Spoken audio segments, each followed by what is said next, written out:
Welcome to the Joyosity podcast. I'm so glad that you are joining us. Whether you're a seasoned leader or just starting out, Joyosity is the community for you. So if you're new to Joyosity and the podcast and the live, we base our work on these three bedrock beliefs. One, true leadership requires more than just surface level strategies. It requires a profound commitment to everything that makes us human. Two, we use genuine curiosity so we can understand the complex people that we work with and create a positive culture because those complex people are all we got. And three, joy is the heartbeat of a healthy leader and a healthy organization. So we are putting joy and fun and play right in the center of all of our work. And every week we bring you dynamic conversations with experts and leaders and sharing more than just a couple tips, but really the things that help you because it's based on hard-won wisdom, real-life experience, and leading research. I'm your host, Jenn Whitmer. I'm an international speaker, a leadership consultant, and all-around joy bringer. And I'm hosting you and guiding you along the way. So together we get to move from ideas to action because this world is changing fast. And I want to equip you with things that you're like, oh, I can use this right now, or that, oh gosh, gasp and gut punch, that deep insight that will transform your life and your leadership. So get yourself ready, get your multiple beverages. I always have a few hanging around. Get your speakers ready because today we are diving into values.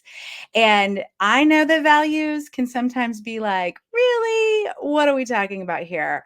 But I promise you, values will transform what you do and how you create trust and how you feel whole in your life. So, a couple months ago, my daughters and I felt stranded. I mean, we weren't totally stranded, but that's what it felt like. We were at home and our flight to New York had changed. And so we'd had this flight and it got delayed from like noon to 5 or something. And then which meant we were going to miss really this day in New York because getting there at 2 p.m. versus getting there at 11:30 p.m. is a very different proposition. So we were kind of stranded at home. And then they canceled our flight. And we weren't going to get there until the next afternoon, which we were going to visit some friends and we had booked tickets to see Back to the Future at a 2 p.m. matinee. And we were going to miss everything. And we were really struggling and trying to figure out what to do. And I was like, okay, if I'm going to live by my values in this moment, I need to be curious. And so I asked the girls, I was like, what would you like to do? We could planes, trains, and automobiles this thing and try to get into a different airport and take a train to New York. What would you like to do about that? The second part of that question was not what should we do? It was, what do we want to do? What would bring us the joy? What would bring us the connection to other people that we want? Because curiosity and joy are two of my big values, hence Joyosity, where you are listening today. And that was really important to me to describe to my daughters, who are 18 and 15, that joy is worthy of asking that question about. It's not what should we do, but what do we want to do? And that allowed us to decide, okay, that's what we're going to do. We are going to planes, trains, and automobiles. So we literally got off the phone with the airline and put our bags were actually already in the car, and walked out to the car, drove to the airport, and in 45 minutes had gotten to the airport, parked, gotten through security, got on the new flight because we couldn't book it from the airline. We had to book it at the gate or at the ticket counter. Booked it, got through security, and we're standing at the gate. Now, if you've ever traveled with anyone, you know that that kind of rushing can create all kinds of angst. And I have one of my kiddos who particularly is prone to that level of angst. And I have another kiddo who isn't prone to urgency. She is prone to relaxing. If we hadn't have pre-decided that this was going to bring us joy, there would have been a lot of angst and lack of urgency, shall I say. And living by our values in that moment made the experience better. and more productive. We actually we had to fly to Philly, we stayed the night in a hotel, we had to take a train to New York, all of those kind of things. We actually got there on Sunday morning, the same time that we would have driven, or not driven, we would have taken the train from Brooklyn get into Manhattan. So we were just as productive. It just was a different workaround that we weren't planning on. And I tell you that story because your values will change your behavior, even if you don't know what your values are. We often go through life not recognizing that we have values, that our values shape the way we interact with the world. And when I talk about our Joyosity model, the way that we break down living and flourishing and living in Joyosity, that positive culture by honoring the complex people that we are, values is a key piece of that. So if you are just listening on the podcast and you're not watching the video, I want you to imagine a Venn diagram of 3 circles. And each of those 3 circles also has 3 parts to them. So I know that's kind of a confusing model, but I just want you to think about it like that, a Venn diagram. And the top of the Joyosity model is about exploring who we are as people. And when I break down exploring to who we are as people, it breaks into 3 really important categories. One is personality. Your personality is the way that you see the world. It's the way that you see the world that you don't actually have a lot of control over.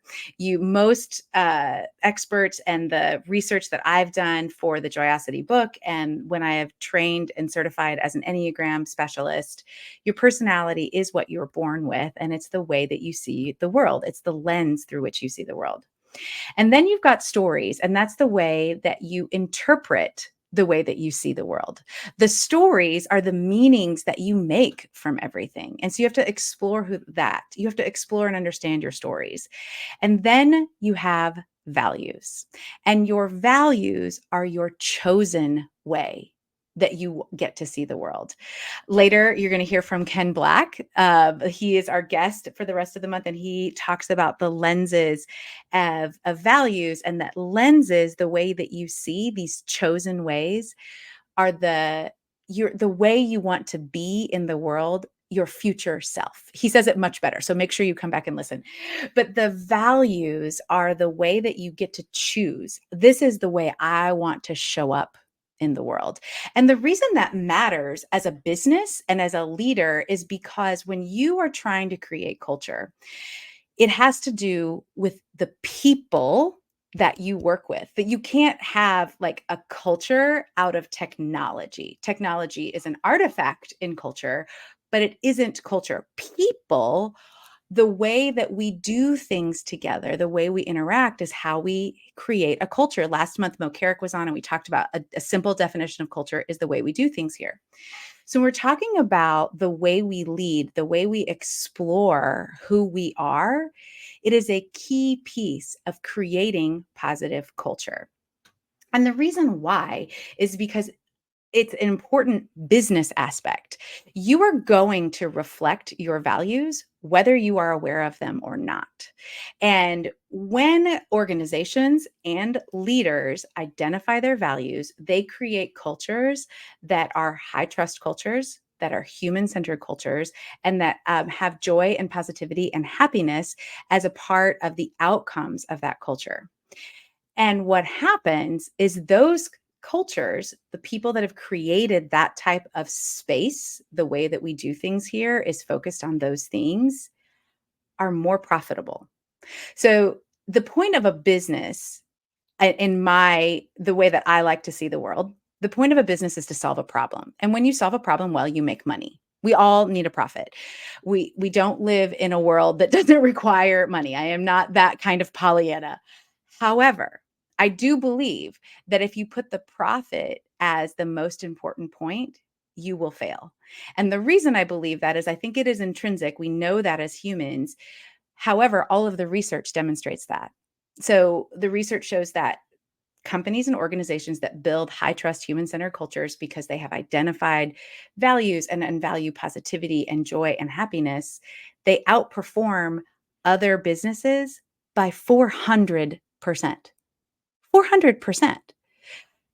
Values-based cultures that create business, that create a culture around that idea are more successful as a business. It holds true also as a leader because when you know what you value, you then have the opportunity to choose to live by those values. And here's how that creates trust. So, if I just want you to imagine if you've ever had this circumstance.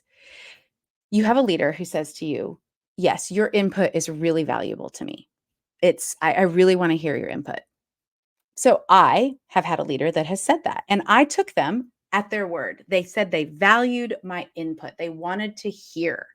And so I would say, "Hey, here's what I'm seeing. Here's the struggle that I'm having. I'm noticing that this isn't turning out well. This is a problem."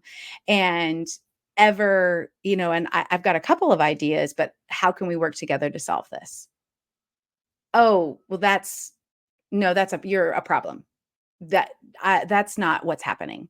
Okay, help me understand what's happening. Well, what you don't understand is, and then explaining things that I did actually understand. And over time, I began to realize that although this leader said that they wanted my input, that with their out loud words and even written down sometimes said that they wanted to hear. When that came back in reviews, in conversations, in emails back and forth, or even types of presentations, that wasn't actually what happened. Their actions did not align with what they stated. Now, I just want you to imagine for a moment, how much trust did I have in that leader? Yeah, not a lot. Trust was consistently broken because the stated, "Here is the way I want to be," did not match their actions.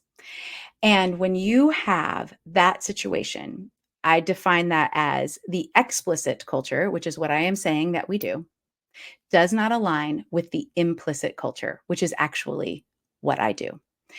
And if you say that I value this, but I don't do anything with my actions to support that value, you break trust. And when we say that people leave bad bosses and you've got high turnover and your top talent is leaving, I would dollars to donuts bet you that it is because someone in your organization is not aligned, has not aligned their actions to their words, that they are not actually living by their values. That's going to break trust over time. And when we're operating in that space, it's not necessarily because that person is bad. It is not even necessarily that they lack integrity. More likely than not, they haven't done the work because no one's told them that was important. And it's easy when I say this on a podcast, you're like, "Yeah, well, I know what my values are, but my leader doesn't." And so I want to challenge that a little bit. Do you? When's the last time you sat down and really defined your values? And I don't just mean like, yeah, I value faith, I value family, I value integrity or responsibility. I'm not just saying that you've done that, but you have taken the real work time to write it down, to then define what those things are for you. So that is actually really knowing your values. But the next step is fleshing that out. What does it really look like if I live by joy? What does it really look like if I live with curiosity? What are the behaviors that I demonstrate that demonstrate I am truly living by those things? When you do that as a leader, people want to follow you. You have to know where you want to go. If you are a leader inside an organization, your company's vision and mission and tasks and goals are really important. That's hopefully aligned with who you are as a person. You want to go in that direction. But you as an individual are the person who is leading. People can rally behind an idea for only so long. If their manager or their boss or their leader doesn't actually do and live by the way they say they want to. If you live by the way you say your values are, if you align your values to your behavior, people will follow you. And I don't just mean they'll do what you say and they'll get the work done that you've asked them to get done. I mean, they will follow you. They will engage. You will have an inspired employee, not just an engaged employee. And that saves you time and money because not only is it more joyful if somebody's like, "Yeah, let's go. Let's do this thing." And they're excited about it and they put their discretionary effort into the company's work and goals. They also are by definition about 80% more productive than an actively disengaged employee. Somebody who's like, this ain't it. I don't want to do it like this. 80%. That's huge. And when people want to follow you, that's what you create. But you can't do that until you have clearly defined your values. And as I said, again, values are the lenses that you choose to see the world through. So, as another business example, I laid down thousands of dollars with Disney to go on a cruise, which is something I said I would absolutely never do. I'm never going on a cruise. So I get motion sickness very easily, even though I don't mind being on the water. I actually love being on the water. My grandparents were on a lake when I grew up. I still get really motion sickness. So I was really scared of that. I was also scared because of kind of the floating petri dish concept. I just thought it was kind of gross. We're all together in this one space and it never gets cleaned and like I just felt so like icky and I was like, I'm never going on a cruise. I'm never doing it. My husband has always wanted to go on a cruise. And he's like, please, please, please. And I was like, oh, it just feels so I just had all of these issues with it. So one January, I was with a coaching group doing some work at Disney, and we had people come in and they talked about their business values and how they operate the parks, their their production companies, their cruises, everything operates based on their five values. And they rank them first, the number one value of Disney. I just want you to guess. Like, I want you to think about what do you think the number one value of Disney is? It could be very easy to think that it's show, which is one of their values. It's actually safety. Their number one value is safety. And my friend Erica is always like, it is not in Disney's best interest to kill me. So, like, if their number one value is safety, and they told us, here's how we operate that in their, even in their design thinking places and the way, if safety is the number one value, maybe I could go and spend some money with them on a cruise that wouldn't be a floating petri dish. So we did. We had an amazing time. So when you have a company that operates based on its values, your customers connect with you. They want to align with you because they know what you're about and they see it. You want that. Your customer acquisition costs go down because you are demonstrating this is who we're for, and the other people just opt out. When you as an organization live by your values, it changes who wants to work with you. So values are individual and they are also organizational. They matter to your business. And because of that work, back to the idea of culture, when we talk about creating positive culture and the explore category of who we are, that's why that work is so important to understand the personality, which is the way you see the world, to understand the meaning that you make, the mindset, the stories, and digging into what are our values. And I like to start with people of a big list of values. And we are digging into this at the Joyosity retreat in November. And so if you want to spend the time, because working on your values is not a like, I'm eating a sandwich over lunch on my 15-minute break type of work. It's deep work. It takes focus. And that's why I love doing it with clients at retreats or extended periods of time, because you have the space to ponder, to do the work of identifying your values when you're looking at a page of 300 words. What do I really value? Takes a little bit of time. And so doing this at the Joyosity retreat is super important.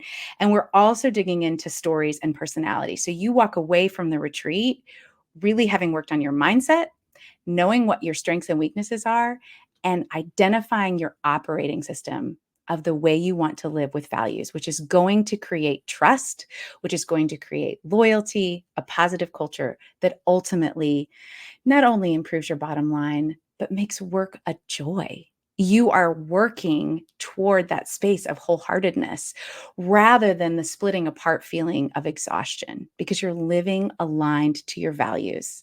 Remember, I said at the beginning, you have values, but you don't always identify them. When you're living in exhaustion, it's because you're not living with your values. You're feeling shattered rather than wholehearted. And if the Joyosity retreat isn't for you, that's totally fine. I've got something for you that you can work through, a values worksheet you can have, and to help you identify your own values and to get you started along the way. And so you can download that in the show notes at jennwhitmer.com. And we will make sure that you have that in the show notes. You have values.